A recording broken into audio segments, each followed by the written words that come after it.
আসসালামু আলাইকুম। আজকের দিনটা খুবই খারাপ একটা দিন। আমরা দোয়া করছি যাদের এখানে এই ঢাকা শাহজালাল আন্তর্জাতিক বিমানবন্দরে কার্গো ভিলেজে যাদের হয়তো সারা জীবনের পুঁজি সঞ্চয় ইনভেস্টমেন্ট মুহূর্তের মধ্যেই ধ্বংস হয়ে গেছে।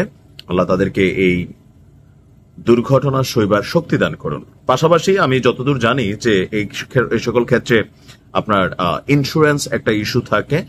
তো আশা করি যে সকল কোম্পানিতে ইন্স্যুরেন্স করা ছিল বা অবশ্যই ইন্স্যুরেন্স করে প্রোডাক্টগুলো আনা হয়েছে তারা যেন তাদের ক্ষতিপূরণ পায়। যাই হোক, এবার আসছি মূল আলোচনায়। নির্বাচনের ডামাডোল অনেকটা বেজে উঠেছে। বরাবর মতন প্রশ্ন থেকে গেছে যে এই নির্বাচনে আওয়ামী লীগ কি অংশগ্রহণ করতে পারবে নাকি পারবে না। প্রধান উপদেষ্টার সাম্প্রতিক সময়ে যুক্তরাষ্ট্র সফরে গিয়ে একটা বক্তব্য, সরকারের দাবি এটাকে বিকৃত করা হয়েছে।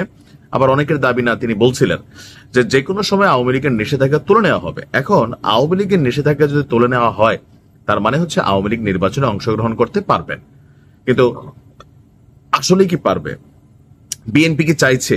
আমরা মির্জা ফখরুল ইসলাম সাহেবের বক্তব্য দেখেছি, সেটা নিয়ে আবার বিভ্রান্ত আছে যে তিনি এরকম বলেন নাই। কলকাতার গণমাধ্যম ওইভাবে বলছে যে নির্বাচনে আওয়ামী লীগকে আসার ইস্যুটা। জামাত তাদের কৌশলী অবস্থানে আছে, এনসিপিও এটার পক্ষে না। জাতীয় পার্টি তারা চাইছে আওয়ামী লীগ নির্বাচনে আসুক।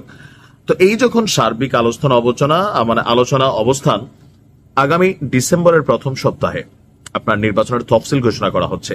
আর এই মুহূর্তে এসে আজকে আমাদের প্রধান নির্বাচন কমিশনার সিইসি তিনি পুরো এনটি আওয়ামী লীগ যারাই আছেন রাজনীতিবিদ থেকে শুরু করে সাধারণ মানুষ প্রত্যেকের জন্য একটা সুসংবাদ দিয়েছেন। সেটা হচ্ছে যে আমাদের এএমএম নাসির উদ্দিন সাহেব প্রধান নির্বাচন কমিশনার তিনি বলছেন যে ডিসেম্বরের প্রথমার্ধে জাতীয় সংসদ নির্বাচনের তফসিল ঘোষণা করা হবে।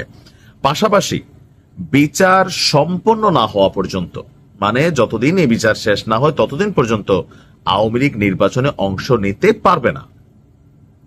তার মানে এই বিচার একটা চলমান প্রক্রিয়া, লম্বা সময় হতে পারে, এটা আগামী 10 বছরও লাগতে পারে।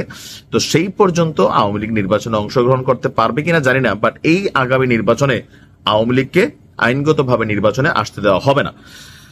বিকাল 3:30টায় এখানে একটা মত বিনিময় সভা ছিল। তো ওনার বক্তব্য হচ্ছে যেহেতু আওয়ামী লীগের সব রাজনৈতিক কর্মকাণ্ড সরকার নিষিদ্ধ করেছে, তাই বিচার সম্পন্ন না হওয়া পর্যন্ত এই সরকারি নিষিদ্ধতার কারণে আওয়ামী লীগ নির্বাচনে অংশ নিতে পারবে না।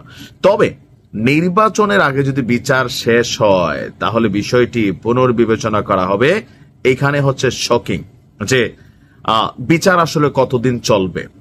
তবে আমরা যতটুকু বুঝতে পারতেছি সার্কামস্টেন্সেস বা সিচুয়েশন আপনি যদি অবজারভেশন করেন, তার মোটামুটি মেক শিওর যে এই বছর তো দূরের কথা, আগামী বছরও দূরের কথা, যতগুলো মামলা হয়েছে আন্তর্জাতিক অপরাধ বিচারিক ট্রাইব্যুনালে সেই মামলাগুলো সহসাই শেষ হবে না। কারণ এখানে শত শত আসামি আছে, ইনভেস্টিগেশন আছে, আর প্রত্যেকটা ব্যক্তি খুবই গুরুত্বপূর্ণ। আবার এই বিচারিক প্রক্রিয়ার উপর আন্তর্জাতিক চাপ আছে, জাতিসংঘের প্রেশার আছে। তো সবকিছু মিলিয়ে যে মন মতো একটা বিচার করে ফেললাম যেটার কোনো জবাবদিহিতা নাই, বিষয়টা তো তা না। ইভেন ইন ফিউচার কখনো আওয়ামী লীগ আবার ব্যাক আপ করলে, তারা যদি ব্যাক করে দেন এই বিষয়গুলোকে আবার আসবে না। কারাই বিচার করছে তাদেরও তো আবার, যেমন এইবার সরকার পতনের পর অনেক বিচারক ভাইগা গেছেন, অনেককে অপসারণ করা হয়েছে। সো একই দৃশ্যপট হয়তোবা আবারও দেখা হবে। তো সেই কারণে বিষয়গুলা স্পর্শকাতর। তো সিইসির বক্তব্য যে যেহেতু আগামী রমজানের আগে নির্বাচন আয়োজন হতে যাচ্ছে, সো সেই পরিকল্পনা অনুযায়ী আওয়ামী লীগ এই শর্ট টার্মে, এটা ডিপেন্ড করছে আন্তর্জাতিক অপরাধ বিচারিক ট্রাইব্যুনাল যদি তারা বিচারের আগে শেষ করে ফেলে তাহলে কিন্তু আওয়ামী লীগ নির্বাচনে আসার সুযোগ আছে। ক্রাইটেরিয়া হচ্ছে নির্বাচনের আগে যদি আওয়ামী লীগের বিচার শেষ হয়ে যায় তাহলে সিইসির এখানে হাত দেওয়ার কোনো সুযোগ নেই, বা নির্বাচন কমিশনের কিচ্ছু করার নাই। নির্বাচন কমিশনার দল হিসেবে আওয়ামী লীগকে নির্বাচনে আনার জন্য তারা পুনর্বিবেচনা করবে। রাষ্ট্রীয়ভাবে এটা কিন্তু স্বীকৃত, যেমন জাতীয় পার্টি তারা নির্বাচনে আসবে, তাদের বিরুদ্ধে কোনো নিষেধাজ্ঞা নেই। এমনিতে আপনি মাঠে ঘাটে হয়তো বিভিন্ন প্রতিবন্ধকতা পাচ্ছে, কিন্তু আইনিভাবে জাতীয় পার্টি যেমন নির্বাচন করবে, যদি নিষিদ্ধ যে ইস্যুটা সেটার বিচার শেষ হয়ে গেলে তারপরে আওয়ামী লীগ নির্বাচন করতে পারবে। এখন একটা কনফ্লিক্ট আছে, বাট মোটা দাগে আমরা বলতে পারি যে এই নির্বাচনে আওয়ামী লীগ আসছে না। ভালো থাকুন।